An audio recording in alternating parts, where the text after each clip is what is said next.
आज हम एक ऐसे टॉपिक के बारे में बात करेंगे जो इंटरनेट की तरह हमारी डेली लाइफ से जुड़ चुका है। वो है यूपीआई।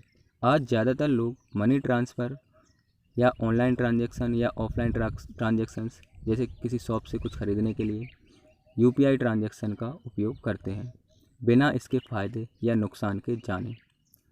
तो चलिए दोस्तों, इस वीडियो में हम जानेंगे कि यूपीआई ट्रांजैक्शंस अगर बेहतर है तो कब कब हमें इसका उपयोग करना चाहिए और कब हमें इसका उपयोग नहीं करना चाहिए।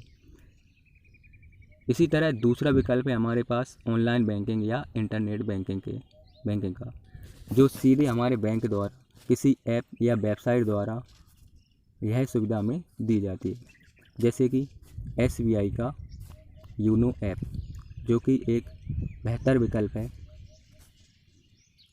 ऑनलाइन ट्रांजैक्शंस का। तो इस वीडियो में हम आगे देखेंगे कि ट्रांजैक्शन से या अदर फीचर से कौन सा विकल्प हमारे पास बेहतर है, यूपीआई या ऑनलाइन बैंकिंग।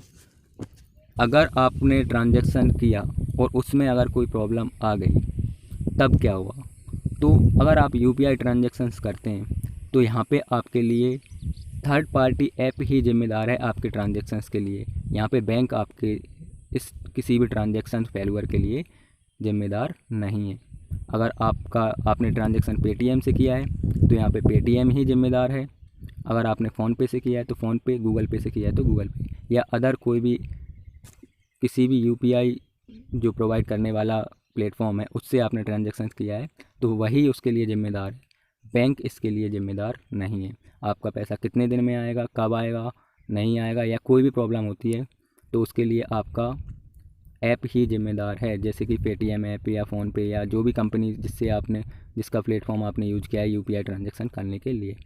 पर अगर वहीं आप ऑनलाइन बैंकिंग करते हैं तो वहाँ पे आपका बैंक ही ज़िम्मेदार है आपके ट्रांजैक्शन फेल्यूर के लिए।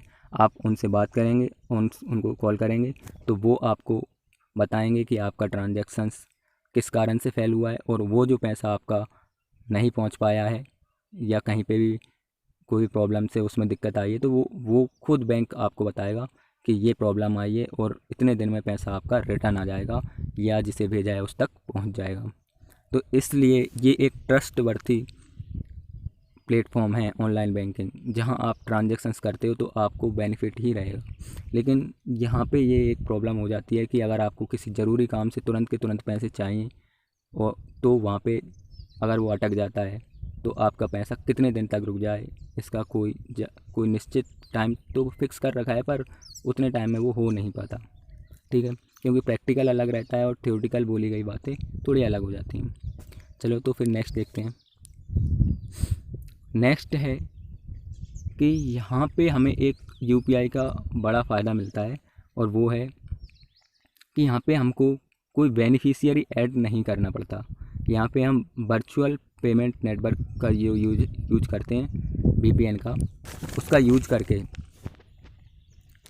हम किसी को भी मनी ट्रांसफ़र कर सकते हैं। और वो एक छोटा सा नंबर होता है, या तो वो किसी का ईमेल आईडी भी हो सकता है, या फिर वो आपका मोबाइल नंबर भी हो सकता है। एक छोटा सा स्मॉल एड्रेस रहता है, आप जस्ट उसका उपयोग करके सीधे ही बैंक में पैसा ट्रांसफ़र सामने वाले के कर सकते हैं। तो यहाँ यूपीआई हमको एक बेहतर ऑप्शन देता है वीपीएन का। यहाँ आप अपने मोबाइल नंबर @समथिंग बैंक का नाम रहता है, जैसे आपका सेल नंबर, जो भी आपका कॉन्टैक्ट नंबर है, @HDFC अगर आप HDFC नेटवर्क से जुड़े हुए हैं, या OKSBI अगर आप SBI के नेटवर्क से जुड़े हैं, तो ये अलग अलग रहता है। ठीक है, तो वो आपका मोबाइल नंबर और उसके साथ में बैंक का एक एड्रेस, और आप उसको पैसे ट्रांसफ़र कर सकते हैं। तो यहाँ ये एक सुविधा मिलती है, वो भी इंस्टेंटली आप भेज सकते हो बिना बेनिफिशियरी ऐड की। पर ऑनलाइन बैंकिंग में अगर आप ज़्यादा पैसे भेजना चाहते हो तो आपको पहले उसको बेनिफिशियरी में ऐड करना पड़ेगा, और ये लगभग हर एक बैंक के लिए 1 घंटे से लेके 4 घंटे तक, या उससे भी किसी बैंक के लिए कुछ दिन का भी ये होता है। तो 1 आवर से लेके यहाँ पे ये 4 आवर, और कभी कभी उससे भी ज़्यादा 1 दिन या ज़्यादा हो सकता है किसी बैंक के लिए। तो जैसे एसबीआई के लिए ये 4 आवर्स है। 4 आवर में आप किसी भी व्यक्ति को अपने अकाउंट से बेनिफिशियरी में ऐड कर सकते हो। उसके बाद आप उसको कितना भी पैसा भेज सकते हो। तो यहाँ पे ये इंस्टेंटली हमें पैसा नहीं भेज पाते।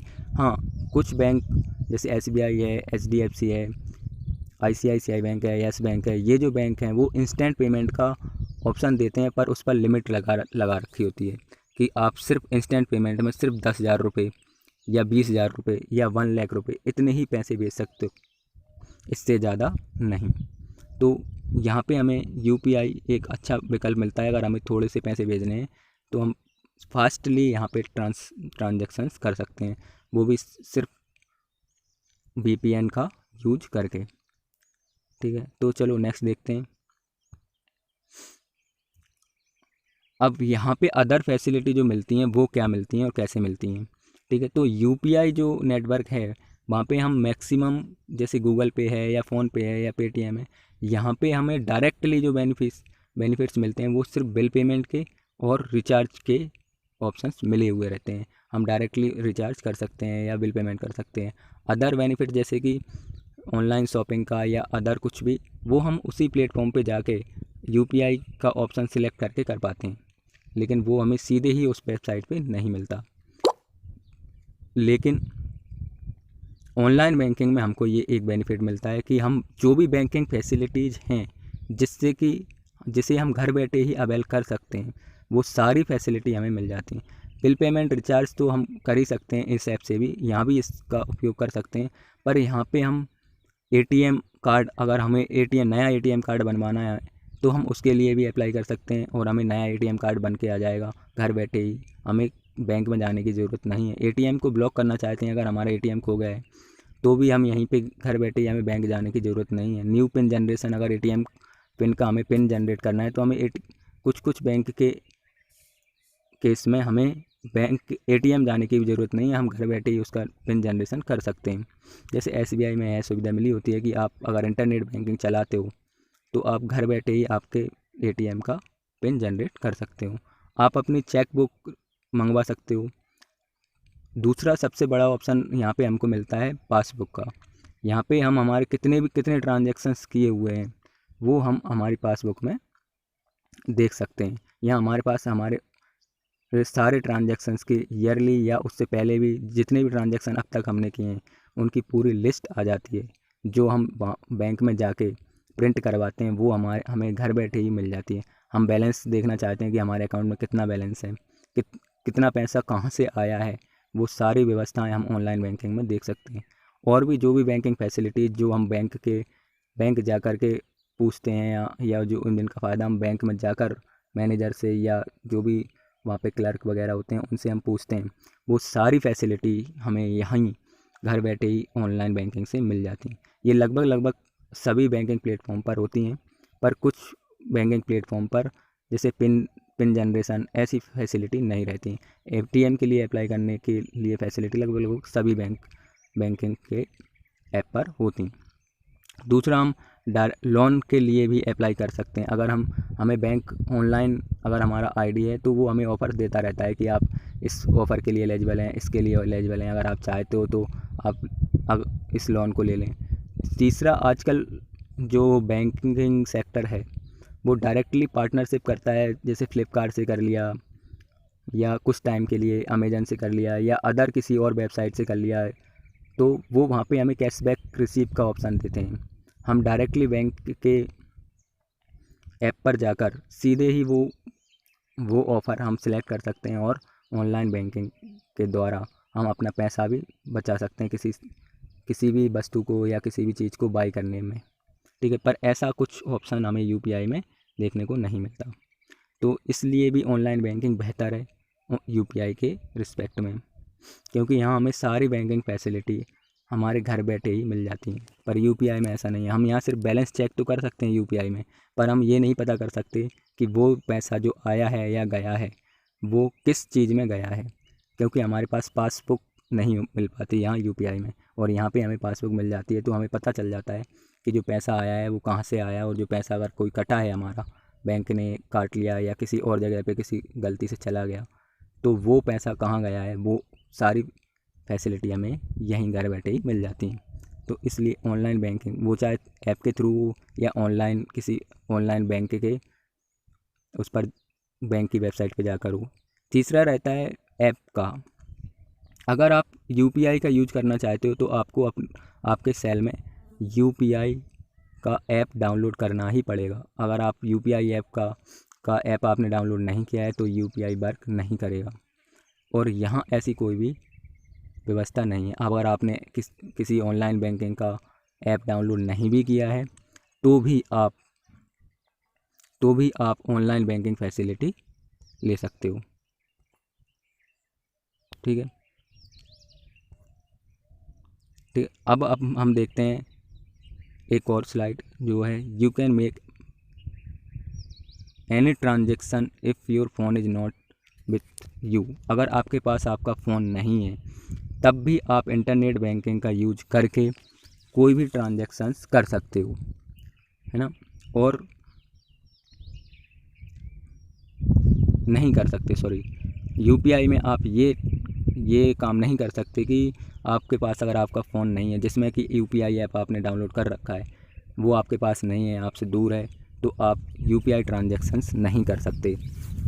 लेकिन यहाँ ऑनलाइन बैंकिंग में आप कहीं पे भी हैं, एनीवेयर इन द वर्ल्ड, तब भी आप ऑनलाइन ट्रांजैक्शंस कर सकते हैं, क्योंकि वहाँ पे आपको इंटरनेट बैंकिंग आईडी और पासवर्ड मिलता है जिसका यूज आप किसी भी डिवाइस में जिसमें इंटरनेट कनेक्शंस है वो चालू कंडीशंस में है तो आप वहाँ पे आपका लॉगिन करके इंटरनेट बैंकिंग आईडी का और किसी भी वेबसाइट पे कोई भी ट्रांजैक्शंस कर सकते हैं, किसी को भी कोई भी पैसा भेज सकते हैं।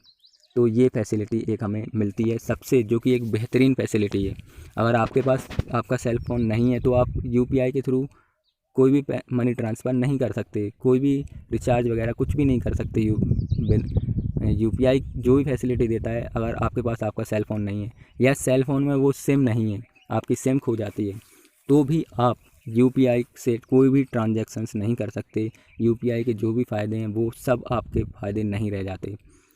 पर ऑनलाइन बैंकिंग में ऐसा नहीं है। अगर आपको आपका इंटरनेट बैंकिंग आईडी और पासवर्ड रिमेंबर है तो आप वर्ल्ड में कहीं पे भी जाएं, आप उसका यूज करके ऑनलाइन ट्रांजैक्शंस भी कर सकते हैं, किसी को पैसा भेज भी सकते हैं और भी जो भी आपके काम होते हैं वो कर सकते हैं। अगर आपको शॉपिंग भी करनी है तो डायरेक्टली बैंक की वेबसाइट पे जाके डायरेक्टली उस वेबसाइट पे जाके जहाँ पे आपने शॉपिंग की है उससे इंटरनेट बैंकिंग ऑप्शन सेलेक्ट करके वो ख़रीदना चाहे तो जो भी वो ख़रीद सकते हो।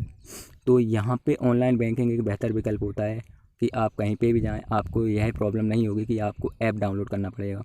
आपके फ़ोन में अगर मेमोरी कम है तो आप बहुत सारे ऐप डाउनलोड नहीं कर सकते, पर यहाँ ऑनलाइन बैंकिंग एक ऐसा ऑप्शन होता है कि आप बिना ऐप डाउनलोड करे भी मनी ट्रांसफ़र कर सकते हो। आप बैंक की वेबसाइट पे जाइए और आपको सिर्फ कुछ ही सेकंड में आप मनी ट्रांसफ़र कर सकते हो। कोई भी चीज़ आपको ख़रीदनी है तो यहाँ आप, अगर आपके पास वो ऐप नहीं है जिस पे आपका यूपीआई आईडी रन होता है तो आप यहाँ नहीं कर सकते। लेकिन यहाँ ऑनलाइन बैंकिंग आपको यह फैसिलिटी देता है कि आप डायरेक्टली वहाँ पे सिलेक्ट करें, जिस भी वेबसाइट पे आप जा रहे हो, जो भी आपको ख़रीदना हो वहाँ पे जाएं और ऑनलाइन बैंकिंग का ऑप्शन सिलेक्ट करके आप ट्रांसफ़र कर सकते हैं। हाँ, ओटीपी के लिए आपका सिम आपके साथ होना ही चाहिए। तो ये तो एक आम बात है। चलिए फिर नेक्स्ट देखते हैं। Thank you. इस वीडियो में इतना ही था। अगर कुछ छूट गया है तो आप कमेंट कर सकते हैं। प्लीज़ कमेंट करें। अगर आपको कोई भी डाउट है तो ज़रूर कमेंट करें और हमें बताएं कि वीडियो में कोई भी आपको लगता है कि ये ऑप्शन सही नहीं था या कोई सजेशन हो तो ज़रूर ही कमेंट करें प्लीज़।